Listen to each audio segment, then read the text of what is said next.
Welcome to United Opposition with Scott and Marshall. We have Marshall back here with us. We're going to finish our discussion on capitalism and communism and talk a little bit about what we missed last week. So here we go.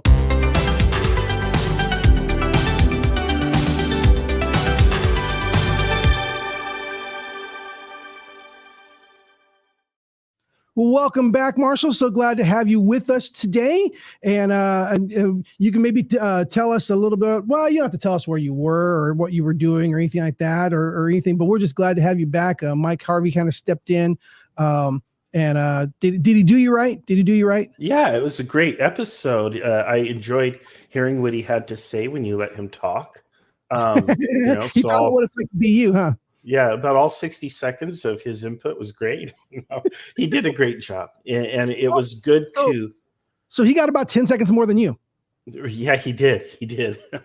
But no, it was good to hear the discussion. There wasn't a lot of clash or back and forth, of course, because you're talking to a fellow member of the choir.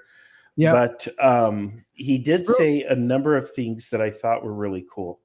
Yeah, real quick, let's give a shout out to Covenant Coffee, supporting 511 Media and us being here. Go ahead and get your hope in a cup as you support Covenant Coffee.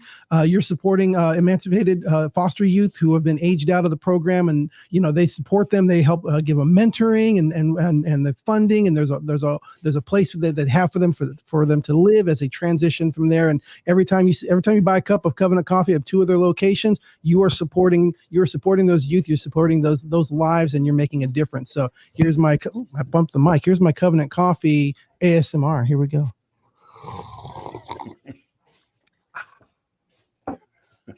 All right. So last week we missed you. Mike and I talked a little bit, Marshall, but you wanted to comment on a few of the things that we talked about.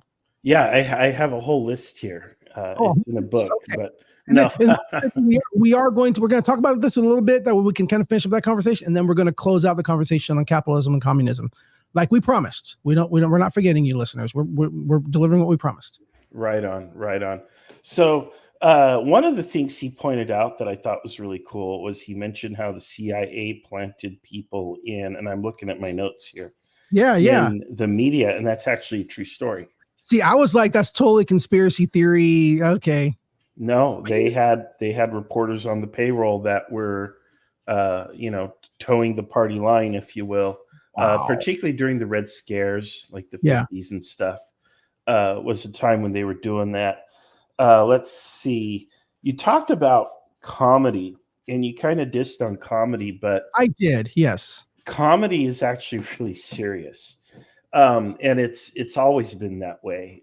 You go back, if you look at any ancient play or Shakespeare or any of that, anytime you see a clown or a fool, or likewise a blind person or a person who is crazy or insane, that's the character that's telling the truth all the time.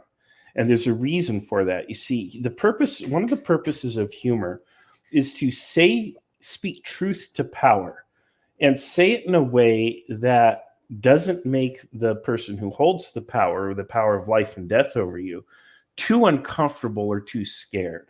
But it is a subtle way of communicating, hey, this is a problem, or this is wrong, or this is bad, whatever it is. You're actually delivering a very serious message, but you're putting a lot of sugar on top of it. Do you really think that's what's actually happening with the left-leaning comics that are out on the ones Absolutely. That I was talking about?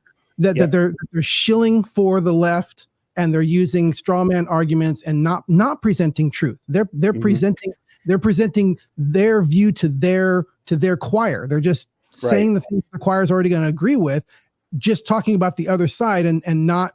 And supporting the people in power, supporting those who are in power with their jokes. Do you really think that the comedians I was talking about are actually doing what you say they're doing? What you say the comics should be doing? Because I don't think so.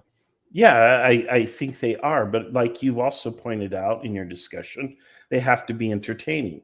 And of course, there is a propaganda element to this, right? They are being paid. They have sponsors. And they have to kind of, pull that cart, if you will. They have to channel that message, whatever it may be. So the hard part, it's not honest. Then it's not honest. Then it's not truth. Just like your straight news. just like both. everything that we're being shoveled in our Yes. media. So, Yeah. but I wanted to come to the defense of comedy as a medium. I don't want to get into defending, a specific medium or show, Right. because I think Sorry, your critique is on point.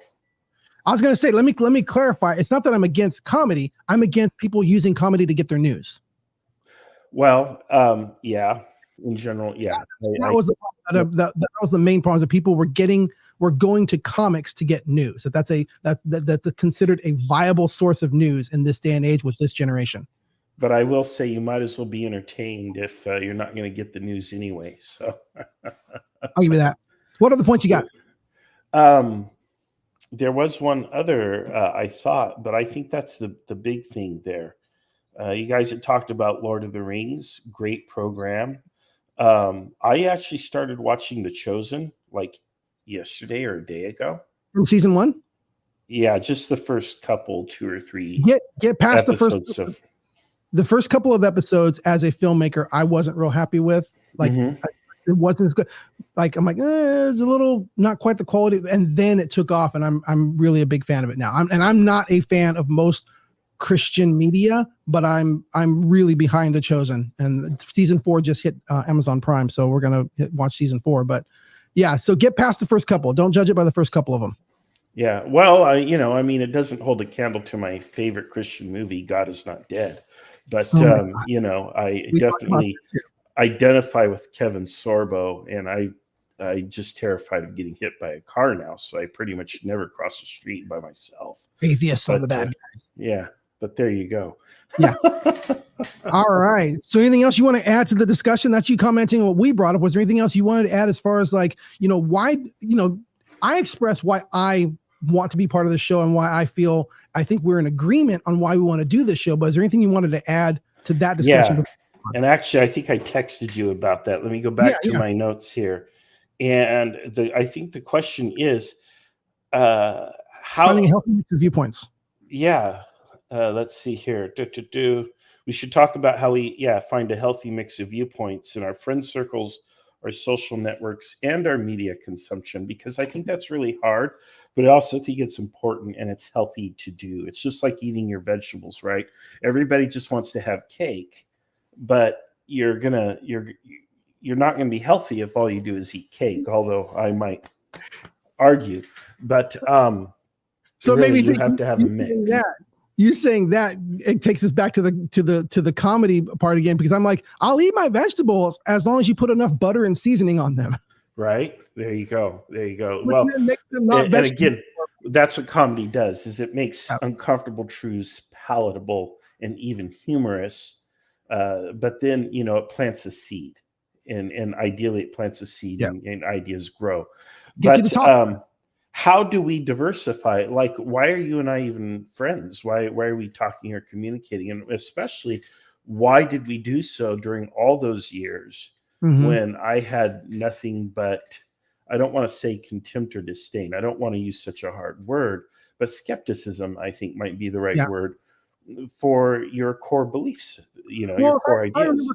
If I remember correctly, you kind of went from theist to anti-theists, right, but then back more to atheists. Like you were theist, you went all the way over to, against everything. By the time you and I started talking, you were just kind of back to, I'm not against it, but there's no evidence for it, which was a reason. Well, there's always an evolution, right? Just as a tree grows or a vine grows, and it takes a different course or pattern and branches out and so on. And I think that's what healthy people do. A healthy person is not a person who is the same person they were even 10 years ago. If you're the same person that you were 10 years ago, you're not growing. You're not growing. See, I got to take note of that. That's literally part of the message I'm teaching tomorrow night. Like, that fits right in, talking about change. I like that. I like that phrase. If you're the same person you were 10 years ago, there's something wrong. I'm writing that down. Okay, now I want royalties on that message, so I'll send you the invoice. But I wouldn't mind hearing it if you're going to give a talk on that, because that would actually be really interesting. Because what is Christianity about if not a story of transformation? Exactly. That's the underlying current. That's the theme that runs through Christianity, and that's the great hope of Christianity, is the idea of transformation, that you could take something that is fundamentally flawed, that is absolutely broken, and you can transform it into something that is glorious and beautiful, and dare I say someday perfect, when it's in communion with its purpose. Everybody And watching, welcome to Tuesday Night Church. there you go. There you go. But how do we surround ourselves with, like, why did you surround yourself? Why did you bring me into your circle? Why not say, you know what? Because I've known Christians, and I've had Christian friends who are like, oh, you're an atheist, forget it. And they practice shunning. And there are Christian communities that we know of that practice shunning. And it's quick, it's hard, and it's meant to kind of keep you in line. It's used as a punishment. And it's terrible. And let me tell you my perspective, and it's going to be my perspective on church. And you might hear this multiple times. I'm kind of giving this away here, but I feel that church is a hospital.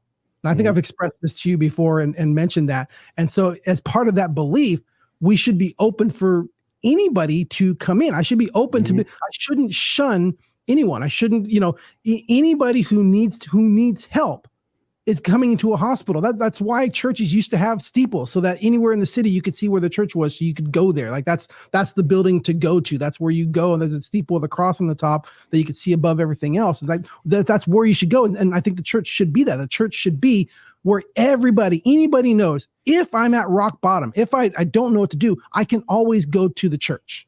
I can always go to the church, and they'll point me towards God. And it's like a hospital. If I find myself finally so sick that there's nothing I can do at home, there's no home remedies, let me go to the hospital. The door should always be open. I mean, what kind of hospital are you? If the person comes up, you say, excuse me, can you set your leg and, clean up your bloody nose before you come into the hospital? Right. Like, what sense does that make? So we should be open to talking and bringing people in. However, I think part of the modern church is still, no, you got to be clean before you come in. But I think another part of the church is, you can come in however you want. You can come and sit down and be however you want. God loves you as you are. We accept you as you are. And there's actually a danger in that side as well when you go all the way over there, because as a hospital, you should still be treating people. Right. Doesn't mean just because you're letting sick people come in doesn't mean you're not treating them. And when you think about that, if we say, hey, come on in, you got a broken leg, you're bleeding all over the place, have a seat right there. We love you just the way you are. And then walk away from them and leave them sitting there bleeding. What kind of a doctor are you? Like, that's malpractice. But if it's time for my break, I'm sorry. But that's a problem. I think that's a problem when we swing the other direction, where it's like, everybody come on in. We're not going to try to help you. We're just going to welcome you. No, welcome you. Come in. Let us help you. I'm assuming that's why you're here, is to get help. And if you don't want help, you're coming in and you don't actually want to be helped, well, then it's a responsibility of the church to say, well, then I need you to step aside and not bleed all over the people and infect the people who do want help. I think that's a balance. It's a balance of, come on in, let's help you. Not come on in and stay the way you are. Not you don't get to come in because you're not clean enough. But come on in, let's help you. If you don't want help, then sorry, I need you out of the way so I can help the people who do need help, and I can't let you infect them. So I think there is a balance that has to happen there. But the first thing is, let them all in. Let them in. Don't reject anybody. So for me, that's always been on my heart. So I wouldn't reject you, Marshall, because of your beliefs. Let me sit down with you. And that was the thing. We would talk and be in disagreement, but we can learn from each other. And I saw that I think you saw that I was listening to you. I think you saw that I actually learned things from you. And I saw that you were listening to me, and I believe learning things from me. So that's why it was important to me. Yeah, I think it was a good exchange. And because we were open to that exchange, it was able to take place. And because, I think we encountered each other kind of on the same level. We had mutual respect, if you will. Yeah. But now, what about in our social networks, which are far less personable because you're behind a keyboard and a screen? Do you take any steps to actively allow or encourage a diversity of opinions in your social networks? And then how far do you let that go? I mean, there are some people who are just whacked out, But I try not to ever unfriend somebody. I may not engage what they're saying. I don't know that I'm sure that I've done it once or twice, but I can't think of a specific instance where I did that. So I try not to do that. But I think part of, like, you invite the friends that you have, and you have the friends that are there, but what also comes through the algorithm is very difficult to control.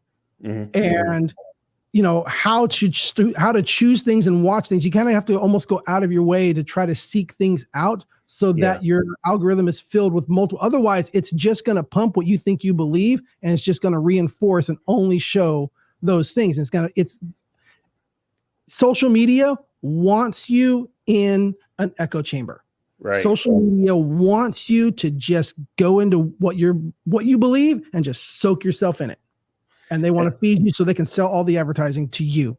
And finally, the last point before we move back, what would be your prescription then for media consumption? Because that's where the echo chamber is quite loud, and it's crazy. Yeah. Social media, I would, again, I would try to seek out different new life forms, new civilizations. Star Trek, right? Seek out the strange world and new life forms. Go out of your way to do that. But I think, I know this is really drastic, but again, I'm always going to preach this. My wife and I, we didn't have a TV, we didn't have news.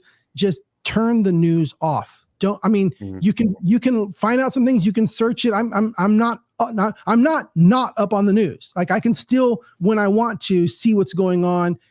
Gather things. I can see the headlines that pop up either on my YouTube feed or a news. Or I can see those things like, oh, that seems interesting. What is? And I can choose to engage. But when you just have the TV on all the time, it engages you. You don't choose to engage. Right. It engages you, and it turn the news off. Just please turn the news off. Yeah, I'm a big fan of. It depends on what I'm in the appetite for, but Google News gives me a good general overview. AP and Reuters are good for just the facts kind of reporting. If you want, really it's kind of trash, which is Daily Mail, but they sometimes have information or facts that you're not getting elsewhere because they're kind of loose. But you have to take everything with a grain of salt. Generally, it's a garbage publication, in my opinion. Here's what I like to do. Here is a technique that I like to do. It's actually when I'm and I do the same thing when I go through the voter thing, when it explains, the voter the voter guide. Yeah. Voter guide. If I see like something hit the news that is severely on one side or the other, like it hits the news and it looks like, wow, that's a thing for the right, or wow, that's a thing for the left, I will actively seek out what the people on the other side are saying about it, because that's where you're and same thing on the voter guide. I don't read, for the most part, I don't read the paragraph of what it's about. And I don't read the rebuttal. I read the rebuttal to the rebuttal, because that's going to pull out the rebuttal is going to be either going to be factual or rhetoric, and their rebuttal is going to either be factual or rhetoric. And if I look at their rebuttal and it's just all rhetoric, I go, okay, so then they have no substance to rebuttal with. They're just rebuttaling with rhetoric. So this probably actually is pretty legit, because they have the person who came against it, they did not have a clear response to it. So maybe this is good. I look at how people respond to things to see, the truth, to see the truth into it. Because if there's facts and all these things, when someone criticizes it, you come back with all the facts and all the rationale. Here's why their criticism is wrong. And if they cannot do that, then they don't have the facts to do it. Right. So, all right. So here we go, continuing our discussion, capitalism versus communism. I think I left off, I don't know if you remember, I left off with asking you a question, Marshall. I kind of said, I can see where communism works. I see the level at which communism works. I think on a small level, I think communism works really well. And also, I think ultimately, when human beings are, when Christ returns and we're the followers of Christ are living under God as a theocracy, really, we will be serving each other. There'll be no money. There'll be no capitalism. We will effectively be living in a communist state with God as the benevolent dictator, if there's any other way of saying that. And at that point, it'll work, because we will be different as human beings. We will be different. I think human nature prevents communism from working, and capitalism takes advantage of human nature to make progress and further things. But I recognize where communism can work and under what circumstances it can. So I left you with the question: under what circumstances do you think capitalism can actually work? And you said you had an answer for that. Yeah, it works when it's young, when it's early, I suppose. But even then, there's always going to be winners and losers, and that's one of the problems with the system. As Karl Marx pointed out, capitalists are their own grave diggers. Ultimately, it gets to a point where everything becomes commodified. It's called late stage capitalism, and everything, because at first it's not a big deal if you're just commodifying, the wood and the stone and the wheat and the basic things, the basic gifts of nature, if you will. But over time, you start to realize, well, why don't I commodify this? Why don't I commodify that? I mean, it's even come to the point where, like in social media, we are the commodity, and our eyeballs and our attention is the commodity, and it's being sold to advertisers. If you are receiving anything for free, you have to realize you're not you're the product. You're the product that's being sold. But real quick, just to clarify the question, do you think there's a way to fix capitalism so you can still get the benefits of capitalism, but not the continual grave digging? Do you think that's possible? I've thought about this a lot, because the problem with capitalism is the same as the problem with communism, which is you have this fundamental flawed human nature kind of thing, right? And that human nature problem prevents communism from scaling like it needs to basically save the planet, which according to communists, if we don't do this, we're all going to die anyway. So it's either inevitable or we die. On the side of capitalism, we have these hybrid governments called, they're called socialism, but they're really blends of, they're social democracies is what it is, or democratic socialists, you can also say. And Bernie Sanders is probably the most famous of them all. It's still a capitalist system.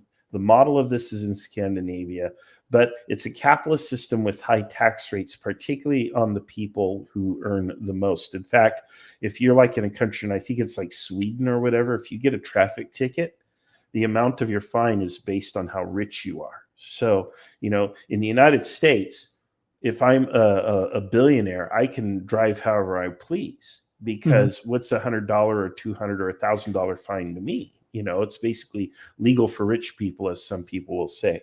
Of course, you can only get away with that so many times before they take away your license and throw you in jail. But then you just have to drive for you. I do think what you have suggested previously, if you can somehow transform the human heart and put guardrails or limits to create ethical guidelines for business and consumption, so that you're not making all your decisions by spreadsheet, but you're actually considering the human factor and the environmental factors and what impact does this really have. I think it is theoretically possible, it should be possible, to create an ethical and just form of capitalism. But I don't know if it would still be capitalism, because at the end of the day, there would be limits on how much you can acquire or accrue, and there would be obligations that come with your wealth. In that you have this noblesse oblige, which is a medieval term for the obligation of the nobles, the nobility. They have the obligation to care for the people who live on their fief or their manor, whatever, and I think we could do it under those circumstances. To have a communist society, if you will, does not mean that the society is not free. You can still have freedom to travel, to move about, to do things, to do all the things you want, to choose your career path, and all of this stuff. And I think you can also have this under capitalism. But capitalism can also be oppressive and restrictive. It can be destructive. And so can communism, where they tell you this is the job you're going to do. You have to do this military service. You have to live here. Nobody wants to live like that. Nobody wants to live like that. We're short on these occupations, so we need you to do that occupation. Right, exactly. So ultimately, I think that I like how capitalism tends to self-correct, how it's responsive, how it's like a sports car of economics, if you will. Well, given that example right there, we don't have enough of these people, and communism says, well, then you're going to be one of those people. Yeah, it's a big lumbering truck, if you will. Whereas capitalism says we need these people. I guess our answer is we have to pay them more so that they'll show up. Let's give them incentive. Boom, you've got more. And then you got the people, and everybody wins. Yeah, and things like price shocks and stuff. Capitalism, prices can change overnight under capitalism. Under communism, the prices are set, and that's how you end up with shortages. So I can see the benefits of capitalism, but I think in order to make capitalism work, we're going to have to restrict it substantially. And I don't think it would be capitalism at that point. So real quick, if Josh is listening, can we get a cut of that clip where he says, I think capitalism can work, and just put that on? I'm just kidding. There you go. But yeah, we need you can have ethical capitalism, although the communists would disagree with me. They'll say that there is no ethical consumption under capitalism, is what they say. I would disagree. I think it can be ethical, but we have to put it's difficult. It's a challenge, and again, you're bucking human nature, and it's the human nature that's the problem. So how do we solve human nature? I guess that's a job for you, Scott. Hey, you can join us anytime. Any of you watching can join us anytime. There you go. That's the whole purpose. That's God's plan A. There is no plan B. Plan A is the local church. The local church being the local church, inviting everybody in, wanting to be there for God to come and help change people, to be sanctified. The process of sanctification is constantly growing, is constantly changing. You guys are getting a preview of the message that I'm going to be preaching at our Northwest campus at New Life Northwest tomorrow night. This is literally what I'm going to be talking about. So this is really cool. I'm glad this is working out with this today. But yeah, it's that, and that is the answer. That is, I don't know if Marshall would agree with me. That is the only answer. And here's the thing. I think it's the only answer for either capitalism or communism. Yeah, I agree with you. Yeah, human nature is the problem, and we're going to have to figure out how to fix it. So, wow. You can either go to church, you can go to the gulag. We both have our systems for fixing it. So, but, there's the Soviet way of fixing it and Scott's way of fixing it. Okay, well, on that note, I think we're going to bring this to a close. I know it's a couple minutes early, but I think that's a great time to close that out. There is this. It's either the church or the gulag. You make your choice. I'm saying the church. Marshall, you're saying the gulag? Well, at least you're not homeless and starving or anything. We feed you there. So. Oh my gosh. Well, this has been Capitalism and Communism Part 2, concluding that talk. We'll be back next week we'll come and find out what we're going to be talking about, because it's going to be just as entertaining, just as fun. Marshall, you're my friend. You're my good friend. I'm glad that I'm on this show with you. I'm glad that I hope that we are having a show that sets an example for how people can be united in opposition. Right? Amen. All right. Sounds good. Until next week, guys, this is United Opposition with Scott and Marshall. God bless you guys. Have a great week. Thank you.